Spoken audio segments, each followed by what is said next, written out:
Hello നമസ്കാരം, Tara's wonder കിച്ചണിലേക്ക് എല്ലാവർക്കും സ്വാഗതം. നമുക്കിന്ന് ഫ്രൈഡേ സ്പെഷ്യലായിട്ടൊരു അവിയലിൻ്റെയും സാമ്പാറിൻ്റെയും വീഡിയോ കണ്ടു നോക്കിയാലോ.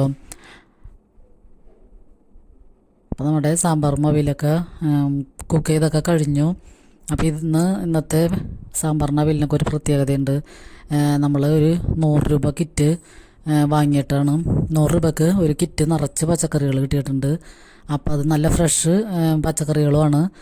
അപ്പോൾ അതുകൊണ്ട് നമ്മൾക്ക് സാധാരണ ഒരു കുടുംബത്തിന് 4 പേരടങ്ങിയ അല്ലെങ്കിൽ 3 പേരടങ്ങിയ ഒരു കുടുംബത്തിന് ഒരാഴ്ച കറി വയ്ക്കാനുള്ള പച്ചക്കറികൾ ഇതിലുണ്ട്.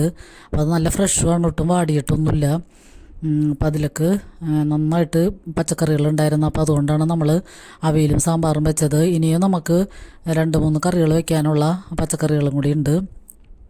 അപ്പോൾ അതൊക്കെ ഞാൻ മാറ്റി വെച്ചിട്ടുണ്ട്. അപ്പോൾ അതേ ക്യാരറ്റ് 3 എണ്ണം, 2 സവാള, പിന്നെ തക്കാളി 3 എണ്ണം ഉണ്ടായിരുന്നു. അപ്പോൾ ഞാൻ ഒരെണ്ണം എടുത്ത് പരിപ്പിലിട്ട് സാമ്പാറിന് വേണ്ടി പരിപ്പ് വേവിച്ചിട്ടുണ്ട്. പിന്നെ കുമ്പളങ്ങ, മത്തങ്ങ, പിന്നെ അച്ചിങ്ങ, ബീൻസ്, പിന്നെ കൊത്തമര എന്ന് പറഞ്ഞൊരു പയർ, ഉരുളക്കിഴങ്ങ്, ചേന, എല്ലാ മുരിങ്ങാക്കായ, എല്ലാ തരം പച്ചക്കറികളും ഈ 100 രൂപ കിറ്റിലുണ്ട്. അപ്പോൾ ഇത് നമുക്ക് 100 രൂപയ്ക്ക് വാങ്ങുകയാണെങ്കിൽ ഭയങ്കര ലാഭമാണിത്. ഞാൻ നോക്കിയിട്ട് നമ്മൾ സെപ്പറേറ്റ് വാങ്ങുകയാണെങ്കിൽ ഇതിന് നന്നായിട്ട് പൈസയാകും. അപ്പോൾ ഇതിങ്ങനെ കണ്ടപ്പോൾ ഞാൻ നിങ്ങളെയും കൂടി കാണിക്കാമെന്ന് വിചാരിച്ചിട്ടാണ്.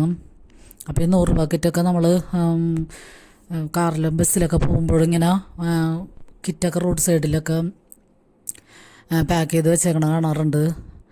അപ്പം അങ്ങനെ അതിൽ നല്ലോണം പച്ചക്കറികൾ ഉണ്ടാവും എന്ന് പറയാൻ വേണ്ടിയാണ് ഞാൻ ഈ വീഡിയോ ചെയ്തത്. അപ്പോൾ ഇത്തരം ഇങ്ങനെയൊക്കെയുള്ള നമ്മുടെ അടുത്തുള്ള ചെറിയ കടകളിൽ നിന്നൊക്കെ നമ്മൾ വാങ്ങുകയാണെങ്കിൽ അവർക്കൊരു സഹായമാവുകയും ചെയ്യും, നമുക്ക് ഇഷ്ടംപോലെ പച്ചക്കറികൾ കിട്ടുകയും ചെയ്യും. അപ്പോൾ ഇത് തന്നെ നോക്കിയാൽ വാടിയിട്ടൊന്നുമില്ല, നല്ല പച്ചക്കറികളാണ്. അപ്പോൾ പച്ചമുളകും ഉണ്ട് അതിൽ, സവാളയും ആവശ്യമുള്ള ബീട്രൂട്ട് അതൊക്കെ ഉണ്ട്. പിന്നെ പാവയ്ക്ക ഞങ്ങൾ 3 എണ്ണം വേറെ സെപ്പറേറ്റ് വാങ്ങിയതാണ്. അത് 30 രൂപ വേറെ കൊടുത്ത്. അപ്പോൾ ഇത് ഇത്രയും പച്ചക്കറികളുണ്ട്. അപ്പോൾ നമുക്ക് കുമ്പളങ്ങ, മത്തങ്ങയൊക്കെ വേണമെങ്കിൽ സെപ്പറേറ്റ് കറികൾ വയ്ക്കാം. അപ്പോൾ ഞാനിപ്പോൾ അതൊക്കെ ഇതിലൊക്കെ ചേർക്കുന്നുണ്ട്, സാമ്പാറിലും അവിലൊക്കെ ചേർക്കുകയാണ്. അപ്പോൾ കുമ്പളങ്ങയൊക്കെ നമ്മൾ ഫ്രിഡ്ജിൽ വെച്ച് കഴിഞ്ഞാൽ ചിലപ്പോൾ വെള്ളം ഒലിച്ച് അത് കേടായി പോകും. അപ്പോൾ അതുകൊണ്ട് നമുക്ക് സാമ്പാറിലൊക്കെ അവിയലിലേക്കൊക്കെ അതെടുക്കാം. അപ്പോൾ ഇത് നമ്മൾ സൂപ്പർ മാർക്കറ്റിലൊക്കെ പോയി വാങ്ങുകയാണെങ്കിൽ ഇതിന് നല്ല പൈസയാകും, ഇത്രയും പച്ചക്കറികൾ നമ്മൾ വാങ്ങുകയാണെങ്കിൽ. അപ്പോൾ ഇത് നമ്മളുടെ അടുത്തുള്ള കടകളിൽ നിന്നൊക്കെ ഇങ്ങനെ വാങ്ങുകയാണെങ്കിൽ നല്ലോണം നമുക്ക് കറി വയ്ക്കാൻ, ഒരാഴ്ചക്ക് കറി വയ്ക്കാനുള്ള പച്ചക്കറികൾ കിട്ടുകയും ചെയ്യും. പിന്നെ അവർക്കൊരു സഹായമാവുകയും ചെയ്യും. അപ്പോൾ ഇതിൽ നിന്ന് കുറച്ച് കഷ്ണങ്ങൾ ഞാൻ എടുത്തിട്ടാണ് സാമ്പാർ വയ്ക്കണത്. 2 ഉരുളക്കിഴങ്ങും, പിന്നെ മത്തങ്ങയും കുമ്പളങ്ങയും ഓരോ കഷ്ണം, പിന്നെ മുരിങ്ങാക്കായ, പിന്നെ അച്ചിങ്ങയും 2 കഷ്ണമൊക്കെ എടുത്തിട്ടാണ് ഞാൻ സാമ്പാർ വയ്ക്കണത്. പരിപ്പും ഉലുവയും കായൊക്കെ ചേർത്തിട്ട് പുളിവെള്ളമൊക്കെ ഒഴിച്ച് ചെറിയ കഷ്ണം ശർക്കരയൊക്കെ ഇട്ടിട്ടാണ് ഞാൻ സാമ്പാർ വെച്ചേക്കണത്. അപ്പോൾ അതൊക്കെ ഞാൻ എപ്പോഴും കാണിക്കാറുള്ളത് കാരണം ഡീറ്റെയിൽ ആയിട്ടൊന്നും കാണിക്കാനില്ല.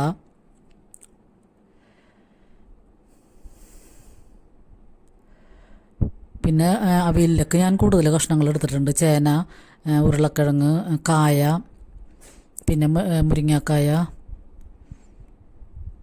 പടവലങ്ങ, മത്തങ്ങ, കുമ്പളങ്ങ, എല്ലാ പച്ചക്കറികളുടെയും കുറേശ്ശെ ഭാഗം ഞാൻ അവിയലിലേക്ക് കൊടുത്തിട്ടുണ്ട്.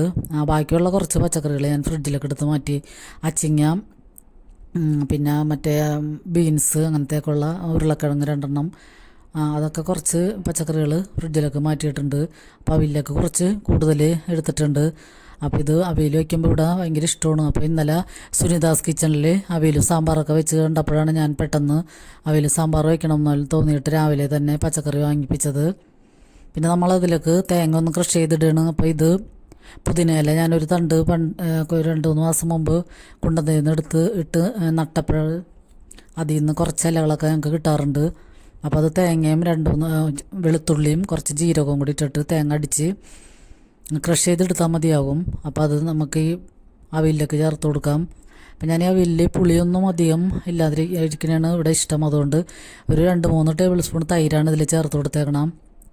പിന്നെ മുളക് പൊടിയൊന്നും ഇതിലേക്ക് ചേർക്കണില്ല, കുറച്ച് കുരുമുളക് പൊടി മാത്രം ചേർക്കണുള്ളൂ. അപ്പം ഇങ്ങനെ വെള്ള കളറായിട്ട് തന്നെ അവിയലാണ് നല്ലത്. അപ്പോൾ പിന്നെയും കുറച്ച് വെളിച്ചെണ്ണയും കൂടി നമ്മൾ ഒഴിച്ചു കൊടുക്കണം. പിന്നെ ആവശ്യത്തിന് കറിവേപ്പില എന്തോരമെന്ന് വെച്ചാൽ അത് കൂടുതലിടണം. അപ്പോൾ അവിയൽ നല്ല ഇഷ്ടമാണ് എല്ലാവർക്കും കൂട്ടാനൊക്കെ. അപ്പോൾ നമ്മൾ തേങ്ങയൊക്കെ അടിച്ച് ചേർക്കണ കാരണം തന്നെ വെളിച്ചെണ്ണയൊക്കെ ഒഴിച്ച് ചെയ്യുമ്പോൾ തന്നെ നല്ല അടിപൊളി ടേസ്റ്റാണ്. അപ്പോൾ ഈ പച്ചക്കറി ഇങ്ങനെ കിട്ടിയപ്പോൾ എല്ലാവരും കാണിക്കാമെന്ന് വിചാരിച്ചാണ്. അപ്പോൾ എല്ലാവർക്കും